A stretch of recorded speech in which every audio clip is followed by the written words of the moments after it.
what depression is. Today I want to make a little video and I want to talk about what depression actually is. Now, I have suffered bouts of depression throughout my life, on and off, and I know that there's many people out there, and I think, as we all know from the media, there's a lot more people coming out now and it's being a lot more openly talked about, which is such a positive thing, especially for men and for young adults and people like this.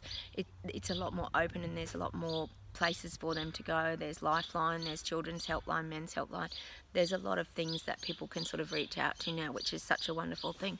But depression is a very debilitating, I almost call it a disease really. It's not like a life and death disease, but I see it as a disease. It's something that people suffer from, and it is a chemical makeup. Sometimes it can be a genetic thing, but it is a very debilitating feeling that is created in your body. It actually starts in the mind, so the thoughts start to become quite negative usually in the person, and that person will start to contract in the body.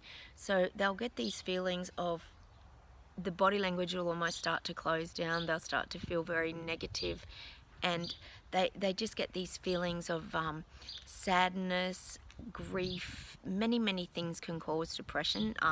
Sometimes it can just come out of the blue, but usually there is sort of a trigger to what leads people. Some people get glandular fever and things like that, and they can also get depressed.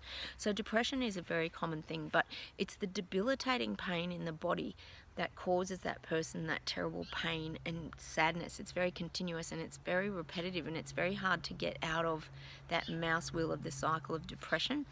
I see depression as no different to something like diabetes, where you actually are chemically out of balance because it's these endorphins pumping to the brain that create this imbalance in your actual body and cause these real tight contractions and feelings of real negativity that go on. And sometimes depression can really get a hold of people to the point that they can't get on top of it, and it's not uncommon for people to suicide. And I think that's why a lot of people are really trying to understand depression more and learn more about it.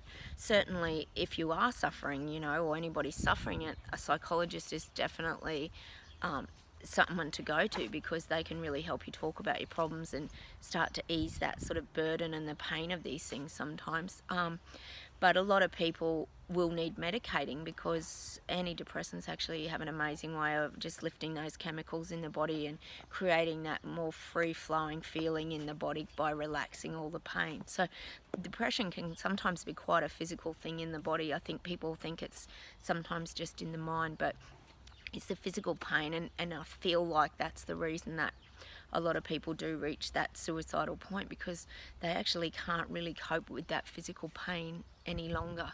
So definitely, if you think someone's suffering depression, you need to sort of reach out to them and just check how they're going and if they're okay, and if they need to get some help. Or especially teenagers, they seem to hide these things really well, and particularly men as well hide these things. So just if you think someone is suffering, or they seem to be crying a lot, or they're just not quite themselves, just reach out to them, because depression is a very common problem, and it is, fortunately starting to be talked about a lot more. But I really still feel there's a lot that can be done for depression, because it is no different, like I said, to things that other people suffer, like, for example, diabetes. You still need that chemical balance, because you're just out of balance in the way that your mind is working.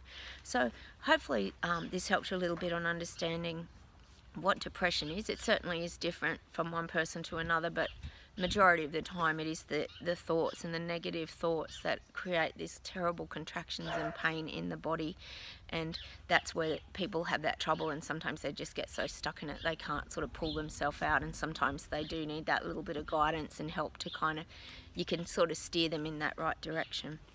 So hopefully this helps you today on understanding a bit more about depression, and let's hope that everybody starts to talk about it a lot more openly now, because these are the things that make the difference and help people be a lot more comfortable with talking about how they're feeling. Well, thanks for watching today, and hit the like button below, and I will see you in the next video. Bye.